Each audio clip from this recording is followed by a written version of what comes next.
සුබ දවසක්. ඒ වගේම ගොඩක් අය අපෙන් අහලා තිබුණා කොහොමද පාසල් අධ්‍යාපනය නිම කිරීමෙන් පස්සේ නිවැරදි පාඨමාලාවක් නැත්නම් නිවැරදි පුහුණුවක් ලබා ගන්න කියලා. ඉතින් මම ඔයගොල්ලන්ට ඒ සඳහා දැනුමක් ලබා දෙන්න. ඔයගොල්ලෝ දන්නවා ලංකාවේ ගොඩාක්ම තියෙනවා විවිධ වෘත්තීය ආයතන. ඔයගොල්ලෝ දන්නවා සමාජ මාධ්‍ය බැලුවොත් එimhe බහුතරයක් අපිට දකින්න ලැබෙනවා. නමුත් ඔබ කළ යුත්තේ මේකයි. ඔයගොල්ලන්ගේ ජීවිතයේ මූලික අත්විවරම ඒ කියන්නේ ඔයගොල්ලෝ අලුත් නොදන්නා දෙයක්, නොදන්නා විෂයක්, නොදන්නා ශාස්ත්‍රයක් මේ ඉගෙන ගන්න යන්නේ.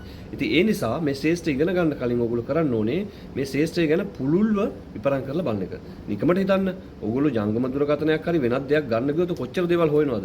ඔයගොල්ලෝ ඒකේ ඕපන් කරලා බලනවා, ඒකේ සෙටින්ග්ස් බලනවා, ඒකේ මෙනු එක බලනවා, ඉන්ටර්නෙට් එකට ගිහිල්ලා මේක හදපු වර්ෂයේ මොඩල් එක කොච්චර දේවල් හොයනවද? ඉතින් ඒ වගේ ඕගලන්ගේ ජීවිතයේ මූලාරම්භයේ අත්විවරම දෙන මේ ශාස්ත්‍රයට යන්න කලින් පුළුල්ව හිතන්න. ඉතින් ඒ සඳහා ඔයගොල්ලන්ට රජයෙන් සෑහෙන වැඩපිළිවෙලක් මේ වෙනකොටත් ක්‍රියාත්මක කරලා තියෙනවා. ඔයගොල්ලෝ දන්නවා තමන් හදාරන විෂයට අදාළ ඒ වෘත්තීය ආයතනය ඔයගොල්ලන්ට පුළුවන් ඉන්ටර්නෙට් එකට ලොග් වෙලා රජයේ ලියාපදිංචි ආයතනයක්ද කියලා බලන්න.